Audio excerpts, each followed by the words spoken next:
मृणाली, हा बोला की. काय तयार चालू आहे? शेपूची भाजी बनवणार आहे. शेपूची भाजी नको बाई, दुसरं काय तर कर की. बर चालेल, शेपूची वडी बनवू. शेपूची वडी चांगली लागणार नव्हे? तुम्ही खाऊन तर बघा.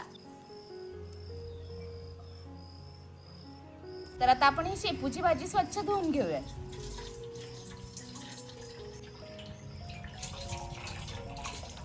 तर आता आपण ही भाजी बारीक चिरून घेऊया. आपण जसं कोथिंबीर वडीला कोथिंबीर चिरतो ना, त्या पद्धतीनेच आपल्याला ही शेपूची भाजी बारीक चिरून घ्यायची.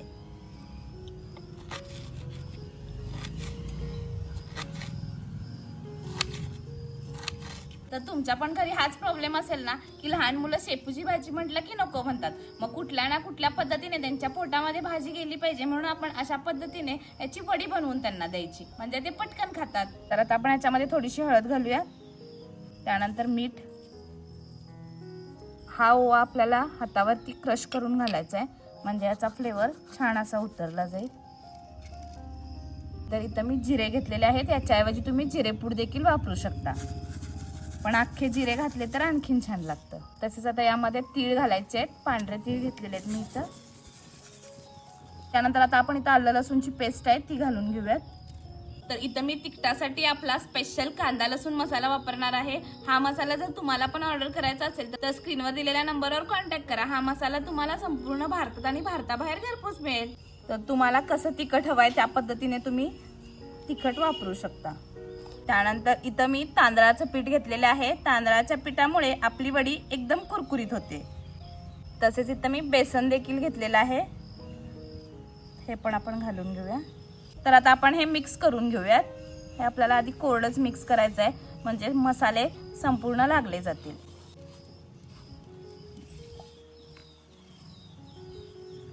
तर आता आपण याच्यामध्ये थोडं थोडं पाणी ऍड करत घट्टसर असा गोळा बनवून घेऊयात.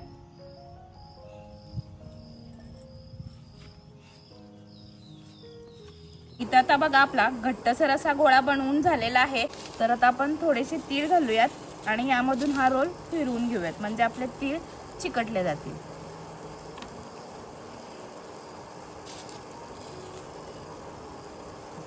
तर आता मी इथं स्टीमर घेतलेला आहे. तर स्टीमरच्या भांड्याला आपण थोडंसं तेल लावून घेऊयात, म्हणजे आपली वडी चिकटली जाणार नाही. तर अशाच पद्धतीने आपण दुसरा रोल देखील बनवून घेऊयात. तर आता आपण झाकण ठेवून 10 मिनिटं स्टीम करून घेऊयात. तर इथे आता आपली 10 मिनिटं झालेली आहेत आणि तुम्ही पाहू शकता आपली वडी स्टीम देखील झालेली आहे. तर आता आपण याच्या वड्या पाडून घेऊयात. तर तुम्हाला हव्या त्या शेपमध्ये तुम्ही वड्या कापू शकता. तर इथं आपलं तेल तापलेलं आहे. तर आता आपण वड्या डीप फ्राय करून घेऊयात.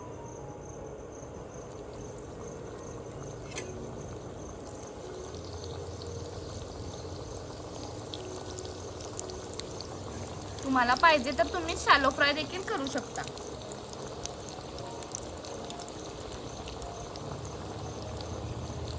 तर आता आपण ह्या हलक्या हाताने परतून घेऊयात.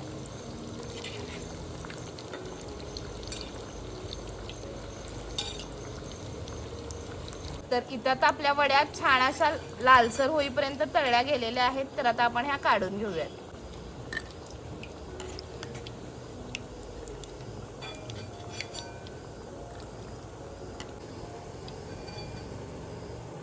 तर इथं आता तुम्ही पाहू शकता आपण जे तिळाचं कोटिंग केलेलं, त्यामुळे आपली वडी एकदम छान दिसते.